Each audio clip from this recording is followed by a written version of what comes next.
अस्सलाम वालेकुम जी, करोड़ों दुरूद सलाम हज़रत मोहम्मद सल्लल्लाहु अलैहि वसल्लम और उसकी आल पर। नाज़रीन, इस वक्त जब मैं आपके साथ वीडियो के जरिए मुखातिब हूँ, वीडियो बना रहा हूँ, तो इस वक्त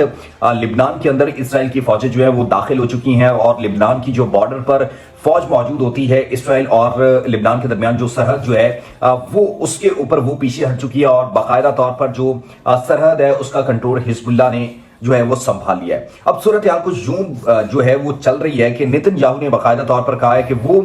जो हिजबुल्लाह है उसकी कमर तोड़ेंगे और उनके असलाह डिपो हो या दीगर जितने भी ऐसे इलाके जहां पर उनका मुकम्मल तौर पर कंट्रोल है, हम वहां पर हमला करेंगे और जो हिजबुल्लाह को कमजोर कर देंगे। और दूसरी जानिब अमेरिका ने भी खुलकर हिमायत कर दी है इसराइल की और उन्होंने कहा है कि हसन नसरुल्लाह की जो शहादत है वो बहुत जरूरी थी और ये एक अच्छा हुआ है, ये कहना है अमेरिका का। उनके जो वजीर खारजा हैं एंटनी ब्लिंकन, उन्होंने ये बयान दिया और मैथ्यू मिलर जो तर्जमान है दफ्तर खारजा, उन्होंने कहा है कि वो मशरिक वस्ता के अंदर मजीद फौजें जो हैं, यूएसए की फौजें जो हैं उनको भेजेंगे ताकि जो इसराइल की मदद की जा सके। अब सूरत हाल कुछ यूं है कि तमाम के तमाम जो डॉट्स हैं उनको आप जरा कनेक्ट करें तो आपको आइडिया होगा कि जो शैतानी रियासत है यानी इसराइल और फिर उसकी जो हिमायती जो रियासत है अमेरिका, वो क्या चाह रहे हैं। वो चाह रहे हैं कि जो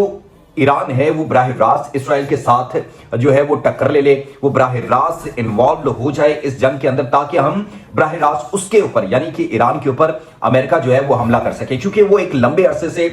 ईरान पर हमला करने की कोशिश कर रहे हैं। वो चाह रहे हैं कि किसी तरीके से ईरान को कमजोर किया जाए और उसके ऊपर हमला करके अपना तसल्लुत जो है उसको बरकरार रखा जा सके। तो इसलिए जो ईरान है वो बड़ा डिफेंसिव होकर खेल रहे हैं और उन्होंने भी एक जो बयान दिया है, उन्होंने कहा है कि हमारी जो हिजबुल्लाह है प्रॉक्सी जो है वो ही इसराइल के लिए काफी है और उनके पास इतना असलहा और इतनी जदीद टेक्नोलॉजी मौजूद है, वो ग्राउंड टू ग्राउंड जो है इसराइल का मुकाबला कर सकते हैं। तो दूसरी जानिब अब जो रशिया के वज़ीर आज़म हैं वो भी ईरान पहुंचे हैं और वहां पर उन्होंने हाई मुलाकातें की हैं क्योंकि इस वक्त खिता जो है वो आग में और शैतानी रियासत जो इसराइल है वो मुसलसल कोशिश कर रही है कि ईरान इसके अंदर इन्वॉल्व हो जाए। क्योंकि उन्होंने यमनी हूसियों पर भी हमला किया है और उसके बाद उन्होंने लिबनान के ऊपर भी हमला किया है, रॉकेट दागे हैं और अपनी जो एयर स्ट्राइक्स की हैं जिसके अंदर हसन नसरुल्लाह जो है वो भी शहीद हो गए। तो अब इस वक्त मशरिक वस्ता जो है वो खून खून में लिथड़ा हुआ है, जो गंद है इसराइल वो अपना फैलाता जा रहा है और मुसलसल एक एक करके वो मुसलमान रियासतों पर हमला करता जा रहा है और उसके पीछे सिर्फ अमरीकी रियासत है, वरना इसराइल की इतनी जरूरत नहीं है कि वो तमाम मुसलमान रियासतों पर किसी तरीके से एक एक करके हमला कर दे। तो इसलिए उसके पीछे जो सुपर पावर अमेरिका है वो उसके साथ मौजूद है। उन्होंने बाकायदा तौर पर इसका बयान भी दिया है। उन्होंने खैर मकदम एक तरह किया है हसन नसरुल्लाह की शहादत पर। तो आप देखिए कि मुसलमानों को अब होश के नाखुन लेने होंगे। जिस तरह एक एक रियासत को एक एक करके जो ये सेहूनी रियासत है, जो इस्लाम दुश्मन है, मुसलमानों के दुश्मन है, वो एक एक करके मुसलमानों को निशाना बना रहे हैं और उनके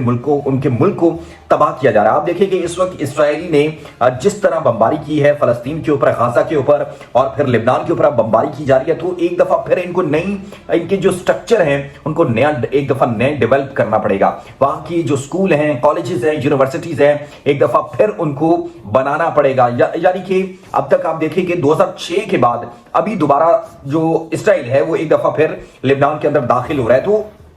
कहने का मकसद यह है कि वो मुसलसल इनको कमजोर करता जा रहा है। उसने कभी भी जब भी मुसलमान रियासत उसके इर्द गिर्द मजबूत होना शुरू हुई है उसने उसके ऊपर किसी ना किसी तरीके से हमला कर दिया और दूसरी जानिब उसकी हिमायत करता है अमेरिका। तो अब मुसलमानों को भी सोचना होगा, तमाम रियासतों को सोचना होगा और ईरान के ऊपर जिस तरह बार बार एक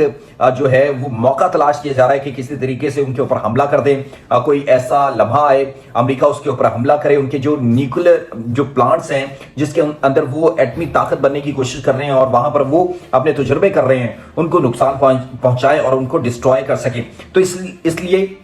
जो शैतानी रियासत है इसराइल और फिर उसका हिमायती अमेरिका, उनको सिर्फ इसी बात का खौफ है कि अगर ईरान न्यूक्लियर पावर बनता है तो उनके लिए खित्ते में सबसे बड़ा खतरा होगा। इसी के साथ अल्लाह